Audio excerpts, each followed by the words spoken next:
Hey, what's going on, everyone? This is Mitch. Good Sunday morning to you all. Happy Easter to you all. Hope you guys are waking up and having a wonderful start to your Easter, and I hope everyone's had a great weekend out there so far. It's been a pretty active one in regards to severe weather across areas of the middle of the country. Yesterday, overachieved. I would say the day before, Friday, even overachieved a bit as far as severe weather. Yesterday was almost like a small-scale tornado outbreak across areas of Texas and Oklahoma. Let's hope that those trends don't carry over until later this afternoon to this evening across areas like Missouri, Arkansas, and surrounding states. But those will certainly be the highlighted states for today's severe weather. So we're going to break it down. This will take up most of the video. We'll talk about the latest from the Storm Prediction Center as far as their outlook. As you guys know, this information could change, and then we'll break it down state by state as far as the evolution, timing, look of these storms, things like that, speak on some parameters, and then we'll round the video off by talking about everywhere else in the entire country. So if you guys have not subscribed, certainly consider doing that. Like the video if you like it. And if anybody has anything that I can pray about or pray over, please put it in the comments below so I can pray over it, and it gives others an opportunity to do so too. So let's get rocking and rolling this morning. So this is our storm system. It's pretty much an eyesore on the radar here.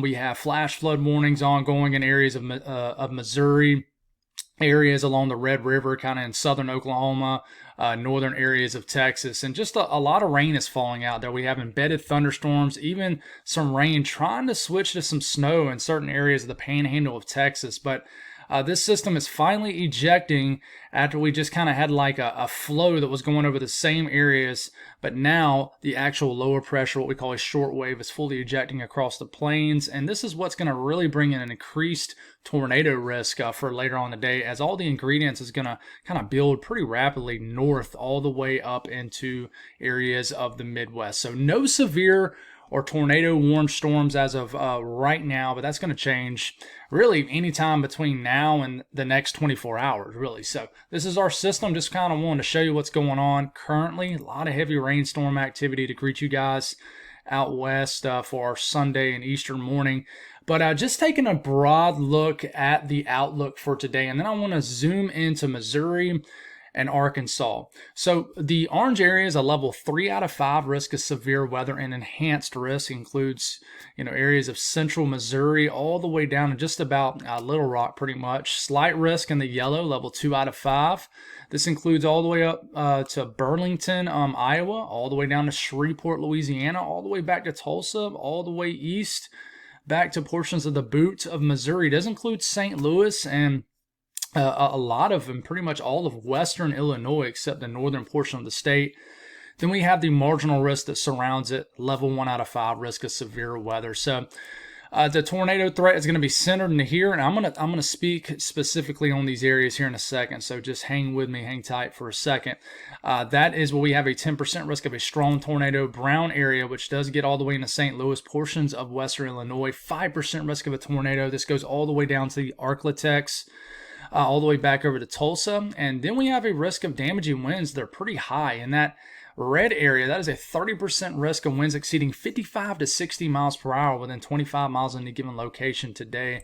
The yellow area is a 15% risk. Red is a 30. And then the hail threat, if you live in that yellow area, a 15% risk of hail exceeding 1 inch in diameter or larger. But let's zoom into a couple areas. So let's start by Missouri. Start talking about Missouri first, and then we'll drop it down to Arkansas. So enhanced risk: Columbia, Jefferson City, Rolla, Lebanon, Springfield, West Plains, Branson, and then you got the slight risk up into St. Louis, all the way up into Kirksville, Memphis, Hannibal, back to Kansas City, Joplin. So what's driving this? Here's a closer look at where the risk of the highest risk of tornadoes could be. Now listen, remember I always tell you these outlooks could change. I could see where the higher risk of tornadoes could extend all the way up into Columbia, Missouri today.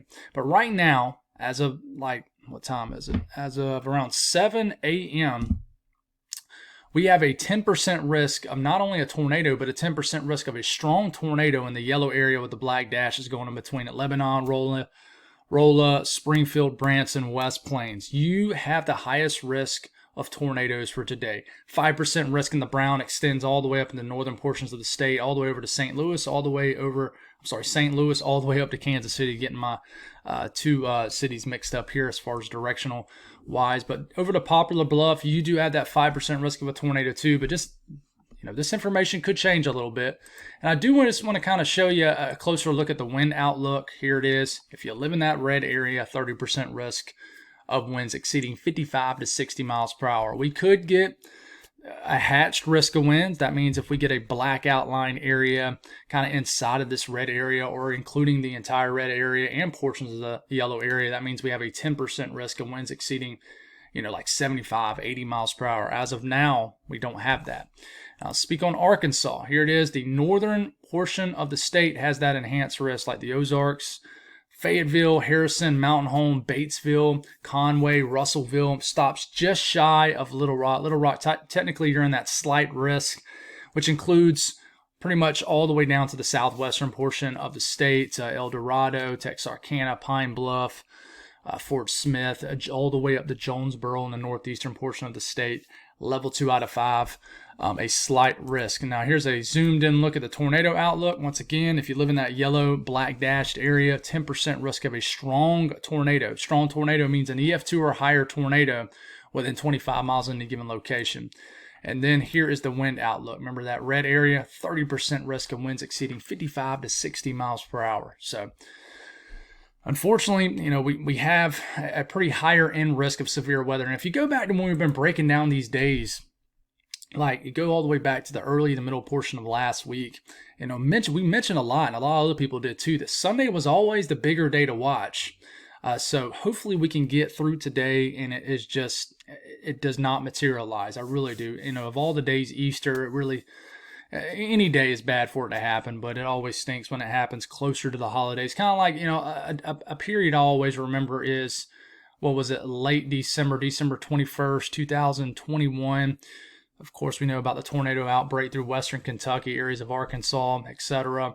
Right before Christmas. This is right on Easter. So hopefully this doesn't materialize. But they did bump it up to a 15% risk of flash flooding in this yellow area. For a few days, it was just a marginal risk. Now it's at a 15% risk of flash flooding occurring in the yellow area, all the way to Iowa, all the way down into portions of Oklahoma. So now let's break it down state by state. And I want to talk about Texas first. Right now, we already have kind of a line of storms working their way through now. We're going to start off around 8 a.m. If you're tuning in, you're new, always look up here. I know it's kind of small to see on your screen, but the time is up here, 8 a.m. Central Time. So we start to get to 9, 10. Let's take it all the way to about lunchtime. The energy should clear out. We get into early afternoon. Some storms could begin to mature once again in northeast Texas. So watch out. I would say Tyler with the Texarkana. Down to Lufkin also. I know it doesn't show much in the way of coverage, but we could certainly get some storms. 5 p.m. You see just kind of a broken line of storms. But it's losing a lot of kind of forcing in the atmosphere because the main shortwave low is ejecting pretty far north. So this is just kind of losing some forward motion. But we get to 6 p.m., 7 p.m., some of these storms become strong to severe. Look down to, near College Station over to Lufkin. Maybe Tyler, there's more storms ongoing. A little bit further west than what this is showing, the potential for that. And just be careful with these storms. There is a risk. There's a slight risk that extends into portions of Texas, I believe, isn't there? Yeah. So the far northeastern portion of Texas has a slight risk, this area up here especially.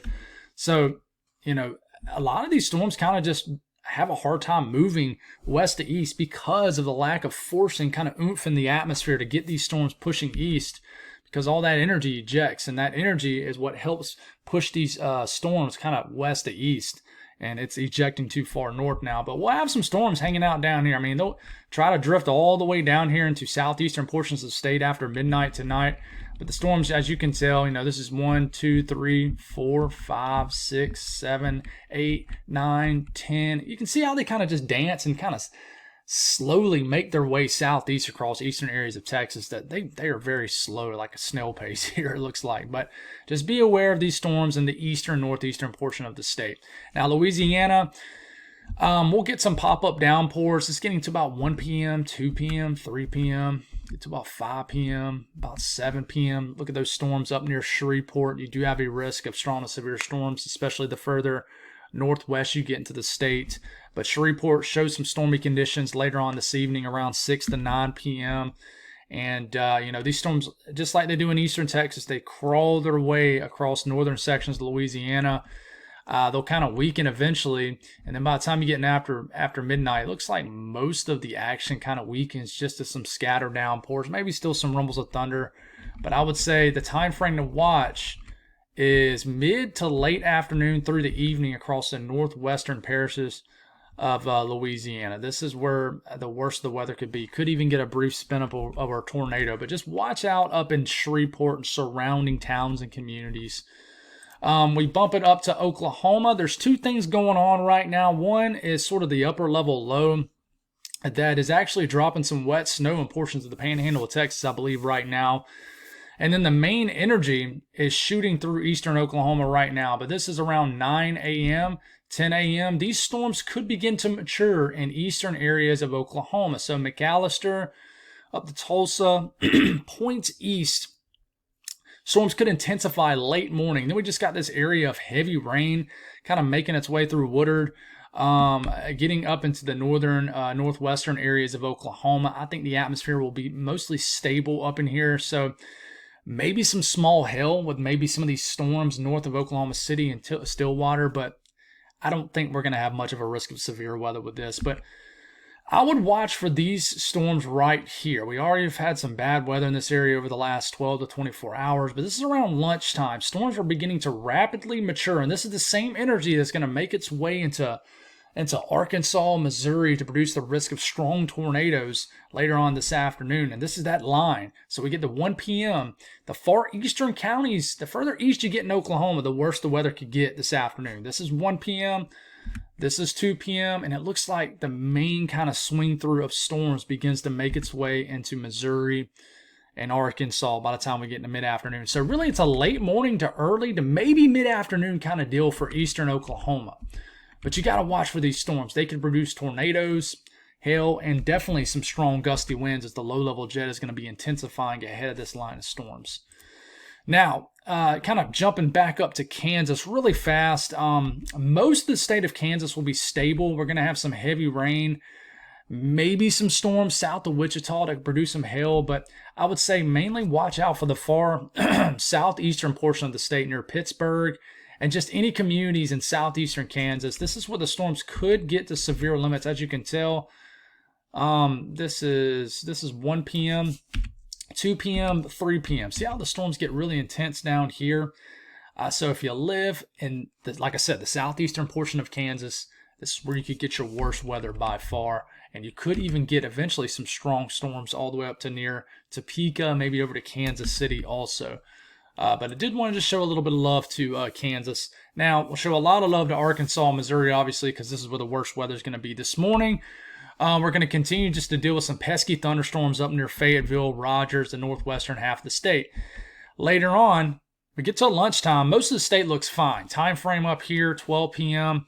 Everything looks good. It'll be fine through most of the late morning hours, early afternoon. This is 2 p.m. Then some storms begin to make their way into the western portion of the state. Fort Smith, pretty much anywhere in the western counties around 1, 2, 3 p.m. could begin to experience some thunderstorms capable of producing all hazards. When I say all hazards, I mean tornadoes, damaging winds, even some hail. So you continue 3 p.m. I really think this is one clean sweep through for the most part. This is 4 p.m. Storms are getting closer to Hot Springs, Russellville. 5 p.m. Highest tornado threat will be north of Little Rock. Okay, but any of these storms, it's 5 p.m., could produce tornadoes. This is 6 p.m., 7 p.m., 8 p.m., 9 p.m., 10 p.m., 11 p.m. Okay, now it looks like the energy begins to lose kind of some forcing, just like it does in eastern Texas later on this afternoon. And I do think most of the energy will begin to weaken pretty quickly as it moves into the eastern sections of Arkansas. But really, I would say between like 1 p.m. all the way through about 11 p.m., these storms will be capable of producing tornadoes across Arkansas, and especially the northern half. And it's just one clean sweep through, as you can tell, for the most part. And so If you look at the updraft velocity swath through Arkansas with the latest run, let's see if we have like the latest run, which looks like it's gotten a little bit more excited about the tornado threat, but you can tell how it's really in this area where you see the most kind of slashes from the updraft velocity swath. And you see that in Oklahoma too. See these little slashes of greens and yellows. This is where we have stronger updrafts, potentially rotating updrafts through this region. So you got to watch out in this area of Arkansas throughout the afternoon, evening hours. Like I said, we're paying attention to the radar kind of representation there. It starts in the western portion of the state kind of earlier in the afternoon, and throughout the entire afternoon to evening just makes its way west to east across the state. So moving forward here, let's talk about Missouri, another big state. I think Missouri will actually be a bigger state, in my opinion, for the risk of tornadoes. Now, we'll start off around 10 a.m., time frame up here. Let's move it a little bit further up. Okay, we continue to move here. We get into about lunchtime. Could have some storms through Clinton, Springfield, getting close to Columbia. These could begin to intensify up here in northern Missouri. Not as good, I would say, in the way of ingredients up here, but still there. But you see these storms kind of moving into Joplin. This is around 2 p.m. These are the ones that could produce. And what I'm noticing already is these storms look much more intense in Missouri compared to Arkansas. That doesn't mean that's going to be the case necessarily, but I mean, just based off this run, they do. This is 4 p.m. Storms are slamming Springfield up to Clinton. Might have already moved through Joplin at this point, but it could be a little slower, could be faster in what's being modeled. 5 p.m., kind of rolling up the interstate all the way up to Rolla. So it looks like a line of kind of broken, rotating thunderstorms. We could have embedded supercells into this. We even have some nasty cells hitting Kansas City. But this is 6 p.m., 7 p.m., 8 p.m. They make it to St. Louis. So it's kind of like Arkansas also. I think the storms are going to have a faster storm motion with them, meaning they're going to just move faster throughout the state compared to areas to the south because more storm motion closer to that short wave low. But listen, these storms are going to, this is 2 p.m., 3 p.m., 4 p.m. There's a storm sitting in Springfield, 5 p.m., 6 p.m., 7 p.m., 8 p.m., 9 p.m., 10 p.m., and I think they begin to head off into Illinois. But we could still get some nasty storms down here near in the Boot Hill later on this evening into the kind of early overnight period. So here's the updraft velocity swath for Missouri. Let's look at the latest run. Man, this is what I'm saying. Remember I was explaining the outlook? I told you maybe they would increase the tornado risk a little bit further north into Missouri, and this is what I'm talking about. You see that really intense looking colored region right into here. This is where it's indicating a strong signal for, on this particular HRRR model run, of a strong updraft and a rotating updraft. So once again, you can see how there's a dramatic cutoff into here of where there's not really any stronger storms. But down here, we're going to have that line of intense storms that sweeps out of Oklahoma and southeast Kansas and just kind of sweeps right through here. So this is the area I'm the most concerned about as far as tornadoes, in my opinion. But, we look at the wind gust swath through this region. I mean, the winds are going to be pretty intense. Look at southwest Missouri, northwest Arkansas. Winds approaching 50, 60 miles per hour in certain areas of these, in certain pockets and more intense portions of these storms. So just be aware of that, guys. I really am concerned about areas of Missouri for today, but I did want to show a little bit of love to the southeast corner of Iowa and then Illinois and Indiana. This is getting in about midday. Could get some thunderstorms in western Illinois near Peoria all the way up to Rockford, and then we get a clearing, and then the leftovers of this line of storms will blast through southeast portions of Iowa. So if you live in southeast Iowa, I do think you'll get some intense thunderstorms potentially around kind of like 3 to 7 p.m. if I had to guess a time frame. And even a little bit after that, you see these storms kind of hitting Davenport. But these storms fully starting to get into western areas of Illinois. Now, I do think they'll lose intensity pretty quick as we get later in the evening hours. 10 p.m., you can tell that the colors are starting to get a little bit more dull, indicating weakening. But I still think that these could pack a punch. By the time I think they get into western Indiana, Chicago, also down to Evansville around midnight, I think there'll mostly be some rumbles of thunder, maybe some intense thunderstorms. but I don't think it's going to be anything too crazy. If I had to watch, if I would say there's any area in these two states that I would watch the most on, it's western areas of Illinois for a nasty line of storms that could still produce the quick spin up in certain areas as we get into the evening hours. So be aware of that. But that's about it as far as today's severe weather. Please stay aware today. I know it's people are going to be. It's a nice day across a huge chunk of the country, and it'll be nice ahead of these storms in Missouri and Arkansas. But just be aware of what's to come. You'll know that these storms are coming. You'll see it in the sky. But let's talk about today's weather real quick, and then we'll let you guys get on your way. But flood watches are up for the areas in green on your screen. We got some severe thunderstorm watches. We got flash flood warnings. Guys, we actually have red flag warnings also in areas of Florida. We really need to rain in Florida. We need to rain in a lot of areas of the further east you get in the southeast, the more we need to rain. Drought conditions are starting to become much more widespread. Could be windy up here in Maine and areas of New Hampshire today. We got wind advisories. But the southeast, it will be mainly dry. And we've already talked about the severe weather in Arkansas and surrounding states. But it's going to be another dry day, a beautiful day. But it'll be dry. Now, some of these storms could make their way into northern Mississippi, western Tennessee, western Kentucky after midnight tonight. Give you guys some rain, and by the time we're waking up tomorrow morning, still some leftover energy kind of trailing across the mid and deep south, western areas of the mid and deep south, but the southeast mainly quiet. Northeast today, beautiful morning. Man, it was hot yesterday, right, in certain areas, but I mean, it's going to be another warm day up here. Now, by the time we get into late tonight, could get some thunderstorms developing in central PA, and then I do think we'll wake up to a much more of an unsettled morning for areas of like southern New York and maybe northern PA, maybe some downpours in the Delmarva and Tidewater area, kind of what leftovers of this system getting closer. And then the south central U.S., folks, we've already talked about this for the most part. But here's kind of just a broad look at everything in case I missed certain sections of the state. We could get some thunderstorms all the way down to Corpus Christi, Houston later on tonight, but we've pretty much already broken down this area. And then here is what it looks like for the north central U.S. A big blob of rain will blast through northern areas of Iowa all the way up into southern Minnesota.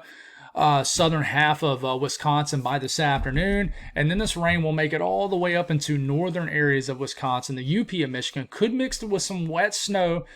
I looked at the National Weather Service forecast for the snow. They weren't calling for much. They're not liking the idea of heavy accumulating snow, but I wouldn't be surprised somebody got a slushy inch or two. You see how some of that rain's trying to switch to some heavy wet snow in those pockets of blue. This is mainly rain.